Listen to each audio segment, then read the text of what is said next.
इतना ही संग था हमारा तुम्हारा, तुम्हारा हमारा।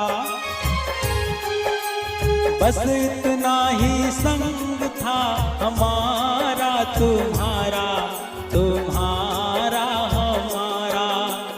जाओ बच्चों खुश रहना, ले लो आशीष हमारा। बस इतना ही संग था हमारा तुम्हारा, तुम्हारा हमारा।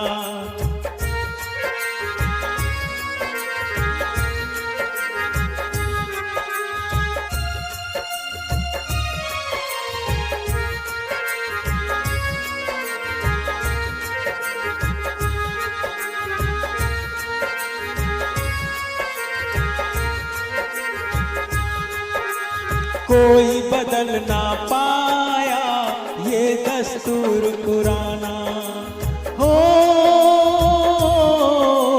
कोई बदल ना पाया ये दस्तूर पुराना।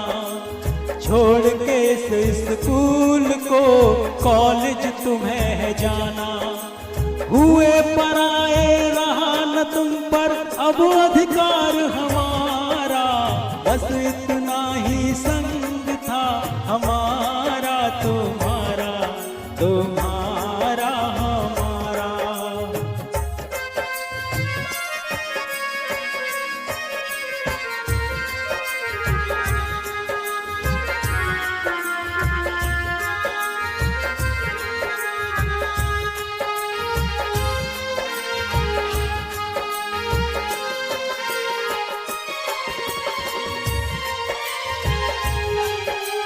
मात पिता गुरुजन का दिल ना कभी दुखाना हो, मात पिता गुरुजन का दिल ना कभी दुखाना। तुम उनके सपनों को पूरा करके दिखाना।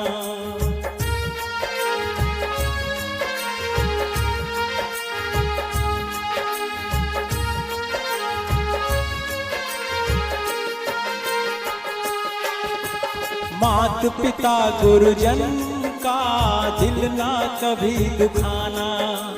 तुम उनके सपनों को पूरा करके दिखाना। जहाँ भी जाओ खुश रहना, पर हमको भूल न जाना। बस इतना ही संग था हमारा तुम्हारा, तुम्हारा हमारा। ત્યારે મારો ભાઈ ત્રીજું ભણતો હતો। એ ધનજી સાહેબનો વિદ્યાર્થી હતો। હું ધનજી સાહેબના ક્લાસમાં સૌથી પહેલા ભણેલી। ત્યારે કૌશિક સાહેબ પણ જીવતા હતા। એમને પણ મને એકડા આવડતા એના માટે મને ચોકલેટ આપેલી, જે મને હજુ યાદ છે। સૌથી પહેલા ધોરણમાં મારું નામ ચડેલું। મને પહેલા ધોરણમાં ખૂબ જ મજા આવી। એમાં અમારા ભરત સાહેબ જેવા સાહેબ હોય અને અમને મજા ન આવે એવું થોડું બને। અમને ખૂબ જ મજા આવી। 1 થી 5 ધોરણમાં તો મને ખૂબ જ મજા આવી, પણ 6 થી 8માં જો અમને બેન મળતા હોય તો એમાં શું ખોટ? બેને પણ અમને ઘણું બધું શીખવાડ્યું। મને જ્યારે નિશાળે ભણવા આવી ત્યારે એ નહોતી ખબર એકડો કેમ થાય, અને એને અત્યારે આ શાળાએ મને ઘણું બધું શીખવી આપ્યું। મને વિવિધ સ્પર્ધામાં ભાગ લેવો ખૂબ જ ગમે છે। આપણી શાળામાં એક બાબત બહુ ખરાબ છે, જે કામ કરે એ જ કરે, બાકી બધાય તો